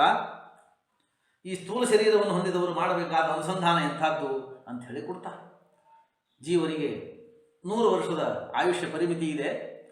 ವಿಷ್ಣು ತೀರ್ಥರು ಇಲ್ಲಿ 10 ವರ್ಷ 10 ತಿಂಗಳಿಗೆ 1 ವರ್ಷ ಅಂತ ವಿವಕ್ಷೆ ಇಟ್ಟುಕೊಂಡು 116 ವರ್ಷಗಳಿಗೆ ವಿಭಾಗ ಮಾಡಿದ್ದಾನೆ. 10 ತಿಂಗಳು 10 ದಿವಸಗಳಿಗೆ ವರ್ಷ ಮಾಡಿದ್ಯಾಕೆ ಅಂತಂದರೆ ಈ ವತ್ಸರವನ್ನು ಸಂವತ್ಸರ, ಇಡಾವತ್ಸರ, ಅನುವತ್ಸರ, ಪರಿವತ್ಸರ ಇತ್ಯಾದಿಯಾಗಿ ತಿಳಿಯುವ ಬೇರೆ ಕ್ರಮಗಳಿದೆ. ಆ ಕ್ರಮಕ್ಕನುಸಾರವಾಗಿ ಇಲ್ಲಿ 10 ತಿಂಗಳು 10 ದಿವಸಕ್ಕೆ 1 ವರ್ಷ ಅಂತ ಲೆಕ್ಕ ಮಾಡಿದರೆ 100 ವರ್ಷ 116 ವರ್ಷ ಆಗುತ್ತೆ. ಆ 116 ವರ್ಷಗಳನ್ನು 3 ಭಾಗ ಮಾಡಿ ಅದನ್ನು 3 ಸವನ, ಪ್ರಾತಃ ಸವನ, ಮಧ್ಯಂದಿನ ಸವನ, ಸಾಯಂ ಸವನ ಅಂದರೆ ಪ್ರಾತಃ ಕಾಲದ ಯಜ್ಞ, ಮಧ್ಯಾಹ್ನದ ಯಜ್ಞ, ಸಾಯಂಕಾಲದ ಯಜ್ಞ ಅಂತನ್ನುವುದಾಗಿ ಜೀವನದಲ್ಲಿ ಯಜ್ಞಗಳನ್ನು ಮಾಡುವುದಲ್ಲ, ಜೀವನವೇ ಯಜ್ಞವಾಗಬೇಕು, ಜೀವನವನ್ನೇ ಯಜ್ಞವನ್ನಾಗಿಸಿ ಭಗವಂತನಿಗೆ ಸಮರ್ಪಣೆ ಮಾಡಬೇಕು ಅಂತನ್ನುವ ಅನುಸಾರವನ್ನು ಹೇಳ್ತಾ ಇದ್ದಾರೆ. ಇದರಲ್ಲಿ ಮೊದಲ 24 ವರ್ಷಗಳ ಪ್ರಾತಃಸವನ, ಇದಕ್ಕೆ ಮುಖ್ಯ ದೇವತೆ ವಾಸುದೇವ, ವಸುಗಳು ಉಪದೇವತೆಗಳು. ಎರಡನೆಯದು 44 ವರ್ಷಗಳ ಮಾಧ್ಯಂದಿನ ಯಜ್ಞ, ಇದಕ್ಕೆ ಸಂಕರ್ಷಣನೇ ಮುಖ್ಯ ದೇವತೆ, ಏಕಾದಶ ರುದ್ರರು ಇದಕ್ಕೆ ಅವಾಂತರ ದೇವತೆಗಳು. ಕೊನೆಯ 48 ವರ್ಷಗಳು ಸಾಯಂಸವನ ಅನಿಸಿದೆ, ಇದಕ್ಕೆ ಪ್ರದ್ಯುಮ್ನೇ ಮುಖ್ಯ ದೇವತೆ, ದ್ವಾದಶಾದಿತ್ಯರು ಅವಾಂತರ ದೇವತೆಗಳಾಗಿದ್ದಾರೆ. ಇದು ಪುರುಷ ಯಜ್ಞ ಅಂತ ಕರೀತಾರೆ. ಈ ಪುರುಷ ಯಜ್ಞದಲ್ಲಿ ಯಜಮಾನನಿಂದ ಪ್ರಾರ್ಥಿತರಾದ ವಸುದ್ರ ಆದಿತ್ಯಾದಿ ಉಪದೇವತೆಗಳೆಲ್ಲ ಇವನಿಗೆ ವಿಘ್ನ ಬರದೇ ಇದ್ದಂತೆ, ಇವನ ಸಾಧನೆ ನಿರಂತರವಾಗಿ ನಡೆಯುವಂತೆ ಇವನಿಂದ ಸಾಧನೆ ಮಾಡಿಸ್ತಾರೆ ಎಂಬುದಾಗಿ ಹೇಳಿ, ಯಜ್ಞಾನಂತರದ ಕಾಲದಲ್ಲಿ ಉಳಿದ ಸಮಯಕ್ಕೆ ಅನಿರುದ್ಧ ದೇವತೆಯಾಗಿದ್ದಾನೆ ಅಂತ ಹೇಳಿ, ಯಾವ ಜನ್ಮದಲ್ಲಿ ಈ ರೀತಿ ಅನುಸಂಧಾನ ಮಾಡುವ ಸಾಮರ್ಥ್ಯವನ್ನು, ಜ್ಞಾನವನ್ನು ಭಗವಂತ ಕೊಟ್ಟಿದ್ದಾನೆ, ಆ ಜನ್ಮದಲ್ಲಿ ಹಿಂದೆ ಕಳೆದು ಹೋದ ಅನೇಕ ಜನ್ಮಗಳು, ಮುಂದೆ ಬರುವ ಅನೇಕ ಜನ್ಮಗಳು ಹೀಗೆ ಇರಲಿ ಅಂತ ಅನುಸಂಧಾನ ಮಾಡಿದರೆ ಆ ಭಗವದ್ಭಕ್ತರ ಎಲ್ಲ ಜೀವನವೂ ಕೂಡ ಭಗವಂತನ ಪೂಜಾತ್ಮಕವಾಗ್ತದೆ ಅಂತ ಹೇಳಿ, ಭಗವಂತ ಸ್ಥೂಲ ಶರೀರದಲ್ಲಿ ಇದ್ದಾನೆ, ಇದರಲ್ಲಿ ಇದ್ದು 3 ಅವಸ್ಥೆಗಳನ್ನು ಜೀವರಿಗೆ ಕೊಡ್ತಾನೆ ಎಂಬುದಾಗಿ ಹೇಳ್ತಾನೆ. ಅವನಿಗೆ ಅವಸ್ಥಾತ್ರಯಗಳಿಲ್ಲ, ಆದರೂ ಜೀವರಿಗೆ ಅವಸ್ಥಾತ್ರಯಗಳನ್ನು ಕೊಡಬೇಕು ಅಂತ ತಾನು ಇಚ್ಛೆಪಟ್ಟ. ಅದಕ್ಕನುಗುಣವಾಗಿ ಬ್ರಹ್ಮಾದಿ ದೇವತೆಗಳು ಇಚ್ಛೆ ಪಡ್ತಾರೆ. ಅದರಿಂದ ಜೀವನಿಗೆ ಜಾಗೃತ್, ಸ್ವಪ್ನ, ಸುಷುಪ್ತಿ ಅಂತನ್ನುವ 3 ಅವಸ್ಥೆ ಬರ್ತದೆ. ಸತ್ವಗುಣದಿಂದ ಜಾಗೃತ ಅವಸ್ಥೆ ಬರ್ತದೆ. ಇದಕ್ಕೆ ಭಗವಂತ ವಿಶ್ವನಾಮಕನಾಗಿ ನ್ಯಾಮಕನಾಗಿದ್ದಾನೆ. ಅವನು ದಕ್ಷಿಣಾಕ್ಷಿ ಬಲಗಣ್ಣಿನಲ್ಲಿ ಇದ್ದಾನೆ. ರಜೋಗುಣದಿಂದ ಸ್ವಪ್ನ ಬರ್ತದೆ. ಇದಕ್ಕೆ ತೈಜಸ ನಾಮಕ ಭಗವಂತ ಕಾರಣನಾಗಿದ್ದಾನೆ. ಅವನು ಕಂಠದಲ್ಲಿ ಇದ್ದಾನೆ. ತಮೋಗುಣದಿಂದ ಸುಷುಪ್ತಿ ಪ್ರಾಪ್ತಿಯಾಗ್ತದೆ. ಇದು ಪ್ರಾಜ್ಞನಾಮಕ ಭಗವಂತ ಇದನ್ನು ಮಾಡಿಸ್ತಾನೆ, ಅವನ ಹೃದಯದಲ್ಲಿದ್ದಾನೆ ಅಂತ ಹೇಳಿ ಕಾಲನಾಮಕ ಭಗವಂತನಿಂದ ಯಾವಾಗ ನಮ್ಮೊಳಗಿರೋ ಬ್ರಹ್ಮಾದಿ ದೇವತೆಗಳಿಗೆ ಜಾಗೃತ ಅವಸ್ಥೆ ಬರ್ತದೋ ಆವಾಗ ನಮಗೂ ಜಾಗೃತ ಅವಸ್ಥೆ, ಅವರಿಗೆ ಯಾವಾಗ ಸ್ವಪ್ನಾವಸ್ಥೆಯೋ ಆವಾಗ ನಮಗೂ ಸ್ವಪ್ನಾವಸ್ಥೆ, ಅವರಿಗೆ ಯಾವಾಗ ಸುಷುಪ್ತಿಯೋ ಆವಾಗ ನಮಗೂ ಸುಷುಪ್ತಿ, ಹೀಗೆ ಅನುಸಂಧಾನ ಮಾಡಬೇಕು ಅಂತ ಹೇಳಿಕೊಟ್ಟು ಪ್ರಾಣ ವ್ಯಾಪಾರ ಪ್ರಕರಣ. ಮನುಷ್ಯ ಬದುಕಿರೋದೇ ಪ್ರಾಣದಿಂದ, ಪ್ರಾಣ ವ್ಯಾಪಾರ ನಡೆದೆ, ಉಸಿರಾಟ ನಡೆದೆ ಅಂತ ಅನ್ನೋ ಕಾರಣದಿಂದಾಗಿ ಇದರ ಬಗ್ಗೆ ಏನು ಅನುಸಂಧಾನ ಮಾಡಬೇಕು ಅಂತ ಅನ್ನೋದನ್ನು ವಿಸ್ತಾರವಾಗಿ ಹೇಳಿದ್ದಾರೆ. ನಾವು ನಾರಾಯಣಾದಿ ಪಂಚರೂಪಾತ್ಮಕ ಪ್ರಾಣಾದಿ ಪಂಚರೂಪಗಳನ್ನು ಇರಿಸಿ ಭಗವಂತ ನಡೆಸ್ತಾನೆ ಅಂತ ಅನ್ನೋದನ್ನು ಹೇಳಿಕೊಡ್ತಾ, ಜೀವನ ಉಸಿರು ಒಂದು ಸರ್ತೆ ಹೊರಗೆ ಬಂದರೆ ಅದು ಉಚ್ಛ್ವಾಸ, ಅದು ಸಕಾರವನ್ನು ವ್ಯಕ್ತಪಡಿಸ್ತದೆ. ಉಸಿರು ಒಂದು ಸರ್ತೆ ಒಳಗೆ ಹೋಯಿತು ಅಂತಾದರೆ ಅದು ನಿಶ್ವಾಸ, ಅದು ಹಕಾರವನ್ನು ವ್ಯಕ್ತಪಡಿಸ್ತದೆ. ಸಹ ಅಂತಿದೆ, ಈ ಉಸಿರೇ ಒಳಗೆ ಹೋಗಿ ಬರುವ ಗಮನಾಗಮನ ಕ್ರಿಯೆ ಜೊತೆಗೆ ವೇಗದಿಂದ ಸೇರಿಕೊಂಡಾಗ ಹಂಸಸ್ಸೋಹಂ ಅಂತನ್ನುವ ಮಂತ್ರವಾಗ್ತದೆ. ಇದನ್ನು ಹಂಸ ಮಂತ್ರ ಅಂತ ಕರೀತಾರೆ. ಆ ಪ್ರಾಣವಾಯು ಇದ್ದು ಈ ಹಂಸ ಮಂತ್ರವನ್ನು ಆವೃತ್ತಿ ಮಾಡಿಸ್ತಾ ಇದ್ದಾರೆ. ಅಲ್ಲಿ ಬ್ರಹ್ಮವಾಯುಗಳು ಪ್ರಾಣಶಬ್ದವಾಚ್ಯರಾಗಿದ್ದಾರೆ, ಅವರಲ್ಲಿ ಭಗವಂತ ಹಂಸಶಬ್ದವಾಚ್ಯನಾಗಿದ್ದು ಹೀಗೆ ನಡೆಸ್ತಾನೆ ಅಂತ ತಿಳಿದು ಹೀಗೆ ಅನುಸಂಧಾನ ಮಾಡಬೇಕು. ನಿಜವಾಗಿ ಹಂಸ ಅಂದರೆ ಭಗವಂತ ಪರಮಶುದ್ಧ. ಅವನ ನಂತರ ಬ್ರಹ್ಮಾದಿ ದೇವತೆಗಳು ಹಂಸರು. ನಾನು ಅವರಿಂದ ನಿಯಮನಾಗಿ ಈ ಹಂಸ ಮಂತ್ರದ ಆವೃತ್ತಿಯನ್ನು ಜಪ ಅಂತ ಅನುಸಂಧಾನ ಮಾಡ್ತೀನಿ, ನನ್ನಿಂದ ನಡೆಸುವ ಈ ಮಂತ್ರವನ್ನು ಜಪ, ಹಂಸ ಮಂತ್ರ ಜಪ ಅಂತ ಅನುಸಂಧಾನ ಮಾಡ್ತೀನಿ ಎಂಬುದಾಗಿ ಪ್ರತಿ ದಿವಸ 21,606 ಇತ್ಯಾದಿಯಾಗಿ ಹೇಳಿಕೊಟ್ಟದುಂಟು. ಹೀಗೆ ಯಾರು ನಿರಂತರವಾಗಿ ಹೀಗೆ ಅನುಸಂಧಾನ ಮಾಡ್ತಾರೆ ಅವರಿಗೆ ಆಯುಷ್ಯ ಪೂರ್ತಿಯಾಗಿ ನಿರಂತರವಾಗಿ ಭಗವಂತನ ಧ್ಯಾನವನ್ನು ಮಾಡಿದ ಫಲವನ್ನು ಕೊಡ್ತಾನೆ ಭಗವಂತ. ಅಲ್ಲದೆ ಮೋಕ್ಷ ಫಲವನ್ನು ಶೀಘ್ರದಲ್ಲಿ ಕೊಡ್ತಾನೆ ಎಂಬುದಾಗಿ ಹೇಳಿ ಈ ಭಗವಂತನನ್ನು ಉಪಾಸನೆ ಮಾಡುವ ಹೇಗೆ ತೆಗಿಬೇಕಂತೆ. ಇದಕ್ಕೆ ಆಯತನ, ಪ್ರತಿಷ್ಠಾ, ಪ್ರಿಯ ಮತ್ತು ತನ್ನಿಮಿತ್ತ ಅಂತನ್ನುವ 4 ಇರ್ತದೆ. ಈ ಪ್ರಾಣ ವ್ಯಾಪಾರದಲ್ಲಿ ಪ್ರಾಣನೇ ಆಯತನ, ರಮಾದೇವಿಯ ಪ್ರತಿಷ್ಠಾ, ಪ್ರಿಯ ಅಂತನ್ನುವುದು ರಹಸ್ಯನಾಮ, ಭೋಜನ ಪ್ರಿಯತ್ವವೇ ತತ್ಪ್ರವೃತ್ತಿ ನಿಮಿತ್ತ ಎಂಬುದಾಗಿ ಹೇಳಿಕೊಡ್ತಾರೆ. ಹೀಗೆ ಭಗವಂತ ಬಿಂಬನಾಗಿ ಇದ್ದಾನೆ ಅಂತನ್ನುವ ಹೇಗೆ ಅಂತನ್ನುವ ಕ್ರಮವನ್ನು ಹೇಳಿಕೊಡ್ತಾರೆ. ಭಗವಂತ ಜೀವನಲ್ಲಿ ಮುಖದಲ್ಲಿ ಮುಖ, ಹೀಗೆ ಎಲ್ಲ ಅವಯವಗಳಿಂದ ವ್ಯಾಪ್ತನಾಗಿ ಬಿಂಬನಾಗಿದ್ದಾನೆ ಅಂತನ್ನುವ ಮಾತನ್ನು ಹೇಳಿಕೊಡ್ತಾರೆ. ಹೇಳಿಕೊಟ್ಟು ಭೋಜನ ಪ್ರಕರಣದಲ್ಲಿ ಅನುಸಂಧಾನ ಮಾಡುವ ಕ್ರಮ ಏನು ಅಂತನ್ನುವುದನ್ನು ಹೇಳಿಕೊಡ್ತಾರೆ. ಭಗವಂತನ ಅವಯವಗಳಿಂದ ಹುಟ್ಟಿದ ದೇವತೆಗಳು ಆ ಅವಯವಗಳನ್ನೇ ಸೇವನೆ ಮಾಡ್ತಾರೆ. ಭಗವಂತನ ಮುಖದಿಂದ ಹುಟ್ಟಿದ ಪೃಥ್ವಿ ಮತ್ತು ಅಗ್ನಿ, ಪೃಥ್ವಿ ಭಗವಂತನಿಗಾಗಿ ಔಷಧಿಗಳನ್ನು ಸೃಷ್ಟಿ ಮಾಡಿದರೆ ಅಗ್ನಿ ಅದನ್ನು ಬೇಯಿಸಿ ತಯಾರು ಮಾಡಿಡ್ತಾರೆ ಎಂಬುದಾಗಿ ಹೇಳಿ, ಭೋಜ್ಯ ಪದಾರ್ಥಗಳಲ್ಲಿ ಸಾಮಾನ್ಯವಾಗಿ ಸರ್ವತ್ರ ನಾರಾಯಣ, ಅನಿರುದ್ಧರು, ಬ್ರಹ್ಮಾದಿ ಪುಷ್ಕರಾಂತ ಸರ್ವದೇವತೆಗಳೆಲ್ಲ ಇದ್ದಾರೆ.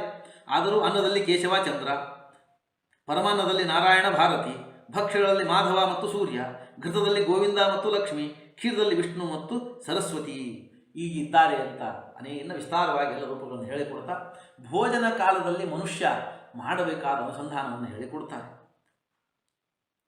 ಭಗವಂತನು ಅನಂತ ರೂಪಗಳಿಂದ ಈ ಶರೀರವನ್ನು ವ್ಯಾಪಿಸಿ ಇದ್ದು ಜೀವವನ್ನು ಸ್ವೀಕರಿಸಿದ ಅನ್ನವನ್ನು ವಿಭಾಗವನ್ನು ಮಾಡಿ ಅದರಿಂದ ತ್ಯಾಜ್ಯ ಭಾಗದಿಂದ ಮಲಪುರುಷಾದಿಗಳನ್ನು ಮಾಡಿಸಿ, ಮಧ್ಯಮ ಭಾಗದಿಂದ ಮಾಂಸಾದಿಗಳನ್ನು ಮಾಡಿಸಿ, ಸೂಕ್ಷ್ಮ ಶರೀರ ಪದಾರ್ಥದಲ್ಲಿರುವ ಸಾರಭೋಗವನ್ನು ತಾನು ಭೋಗ ಮಾಡಿ ದೇವತೆಗಳಿಗೆ ಕೊಟ್ಟು ಅದರಿಂದ ಇಂದ್ರಿಯಗಳ ವ್ಯಾಪಾರಗಳು ನಡೆದು ಜೀವ ಬದುಕುವಂತೆ ಮಾಡ್ತಾನೆ ಅಂತನ್ನೋದನ್ನು ವಿಸ್ತಾರವಾಗಿ ಹೇಳಿಕೊಟ್ಟು ಈಗ ಮಾಡಬೇಕಾದ ಅನುಸಂಧಾನವನ್ನು ಹೇಳಿಕೊಡ್ತಾರೆ.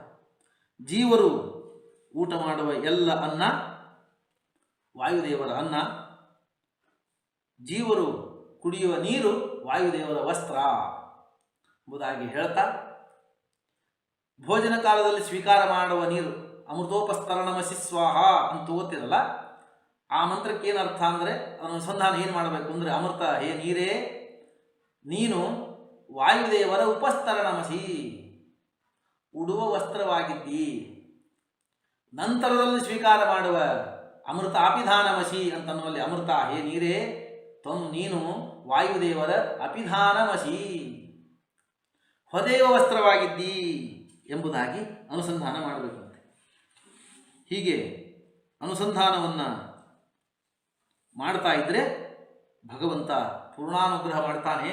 ಹೀಗೆ ಇವನು ಸ್ವೀಕರಿಸಿದ ಆಹಾರವನ್ನು ಎಲ್ಲ ಕಡೆಗೆ ಸಮಾನವಾಗಿ ಹಂಚಿ ವ್ಯವಸ್ಥೆ ಮಾಡುವುದರಿಂದಲೇ ಭಗವಂತನಿಗೆ ಸಮಾನ ಅಂತ ಕರೀತಾರೆ ಅಂತ ಈ ರೀತಿಯ ಅನುಸಂಧಾನಗಳು, ಇನ್ನೂ ಅನೇಕ ರೀತಿಯ ಅನುಸಂಧಾನಗಳು, ಅನಂತ ಅನುಸಂಧಾನಗಳನ್ನು ಹೇಳಿಕೊಟ್ಟು ಇದನ್ನು ಅನುಸಂಧಾನದ ಸಾಗರವನ್ನಾಗಿ ನಿರ್ಮಾಣ ಮಾಡಿದ್ದಾರೆ. ನಮಗೆ ಅಲ್ಪ ಬುದ್ಧಿ, ಸಮಯನೂ ಅಲ್ಪ ಇದೆ. ಆದ್ದರಿಂದ ಎಲ್ಲವನ್ನು ತಿಳಿಯುವ ಹೇಳುವ ಸಾಮರ್ಥ್ಯ ಇಲ್ಲದೇ ಇದ್ದಾಗಲೂ ಕೂಡ ಸಮುದ್ರದ ಯಾವುದೋ ಒಂದು ಮೂಲೆಯಲ್ಲಿ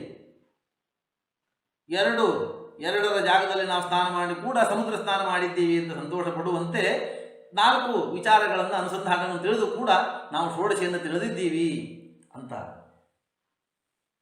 ತಿಳಿದುಕೊಳ್ಳಲಿಕ್ಕೆ ಮಹಾಸ್ವಾಮಿಗಳ ದ್ವಾರ ಅವಕಾಶ ಆಗಿದೆ. ಅವರ ಹತ್ತಿರ ಅನೇಕ ವಿದ್ವಾಂಸರೆಲ್ಲ ಇದ್ದಾಗಲೂ ಕೂಡ ನನ್ನನ್ನು ನೆನಪಿಸಿ ಗುರುತಿಸಿ ಆಜ್ಞೆ ಮಾಡಿ ನನ್ನಿಂದ ಈ ಕೆಲಸವನ್ನು ಮಾಡಿಸಿದ ಮಹಾಸ್ವಾಮಿಗಳಿಗೆ ಕೃತಜ್ಞತೆಗಳನ್ನು ಸಲ್ಲಿಸ್ತಾ, ಇದನ್ನು ಮೇಲಿಂದ ಮೇಲೆ ಪಾಠ ಹೇಳಿ ಅನುಸಂಧಾನ ಮಾಡುವರು ನಮ್ಮ ಗುರುಗಳು ಇದನ್ನು ಪಾಠ ಹೇಳಿದ್ದಾರೆ. ಇದರಲ್ಲಿ ಅನೇಕ ಅನುಸಂಧಾನಗಳನ್ನು ನಿತ್ಯದಲ್ಲಿ ಮಾಡ್ತಾರೆ. ಮಹಾಸ್ವಾಮಿಗಳಂತೂ ಉಪಾಸನಾ ಪುರುಷರು, ನಿತ್ಯದಲ್ಲಿ ಇಂಥ ಅನೇಕ ಉಪಾಸನೆ ನಿರಂತರವಾಗಿ ಮಾಡ್ತಾರೆ. ಅವರ ಉಪಾಸನೆಯಿಂದ ಪ್ರೀತನಾದ ಭಗವಂತ ಅವರು ಕೊಟ್ಟ ಮುಷ್ಟಿ ಮಂತ್ರಾಕ್ಷತೆಯಿಂದ ಎಲ್ಲ ಕೆಲಸವನ್ನು ಮಾಡಿಸ್ತಾನೆ, ಕಷ್ಟಗಳನ್ನು ಪರಿಹಾರ ಮಾಡ್ತಾನೆ. ಕೇಳುವವರಿಗೆ ಅವರವರ ಇಚ್ಛಿತವಾದದ್ದನ್ನು ಭಗವಂತ ಕೊಡುವುದು ಅವರ ಉಪಾಸನೆಯಿಂದ ಪ್ರೀತನಾಗಿಯೇ. ಇಂಥ ಉಪಾಸನಾ ಮೂರ್ತಿಗಳ ಸನ್ನಿಧಾನದಲ್ಲಿ ಅವರ ಆಜ್ಞೆಯಿಂದ 4 ಮಾತುಗಳನ್ನೇನು ಹೇಳ್ತಾ ಇದ್ದೀನಿ, ಇದು ವಿಷ್ಣು ತೀರ್ಥರ ಅನುಗ್ರಹವೇ ಸರಿ. ಅವರು ನಮ್ಮ ಪೂರ್ವಜರು. ಇದರಲ್ಲಿ ಒಳ್ಳೆಯದೇನಾದರೂ ಇದ್ದರೆ ಅದು ಗುರುಗಳ ಅನುಗ್ರಹ, ನಮ್ಮ ಹಿರಿಯರ ಅನುಗ್ರಹ. ತಪ್ಪು ಹಾಗೆ ಆಗಿರ್ತವೆ, ಅದೆಲ್ಲ ನನ್ನ ಪಾಪದಿಂದ ಆದದ್ದು. ಶುಭಾಂಧ್ಯಾಯಂತಿ ಏಕಾಮಾನ್ ಗುರುದೇವ ಪ್ರಸಾದಜಾನ್ ಇತರಾನ್ ಆತ್ಮ ಪಾಪೋತ್ಥಾನ್ ತೇಷಾಂ ವಿದ್ಯಾ ಫಲಿಷ್ಯತಿ ಎಂಬುದಾಗಿ ಎಲ್ಲವನ್ನ ಗುರುವಂತರ್ಯಾಮಿಯಾದ ವಿಷ್ಣುತೀರ್ಥರ ಅಂತರ್ಯಾಮಿಯಾದ ಸಕಲ ತತ್ವಾಭಿಮಾನಿ ದೇವತೆಗಳ ಅಂತರ್ಯಾಮಿಯಾದ ಬಿಂಬನಲ್ಲಿ ಸಮರ್ಪಣೆ ಮಾಡೋಣ. ಹರಯೇ ನಮಃ. ಶ್ರೀಕೃಷ್ಣಾರ್ಪಣಮಸ್ತು. ನಾಹಂ ಕರ್ತ ಹರಿಃಕರ್ತ ತತ್ಪೂಜಾ ಕರ್ಮಚಾಖಿಲಂ ತಥಾಪಿ ಮತ್ಕೃತಾ ಪೂಜಾ ತತ್ಪ್ರಸಾದೇನ ನಾನ್ಯಥಾ.